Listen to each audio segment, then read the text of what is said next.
Hivi karibuni tulikuwa na kifo cha mheshimiwa wa Kasipul Kabondo,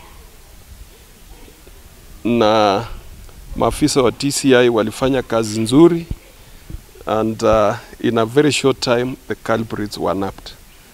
So I'm equally believing wale ambao walihusika na kifo cha huyu mwalimu hatutaenda muda mrefu kulingana na utendaji kazi mzuri wa maafisa wa DCI.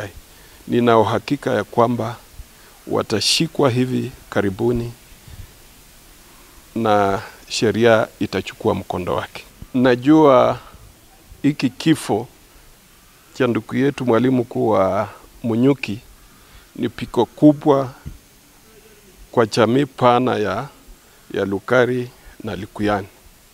But vile vile ningependa kuwashauri wale viongozi ambao wanahusikana na hizi trade unions za walimu ya kwamba ni vyema tupee maafisa wa DCI nafasi wafanye kazi yao. Let us not interfere with the investigations. Ningependa kuwashauri wanasiasa, haswa wale washirika wa gavana wa kaunti ya Kakamega,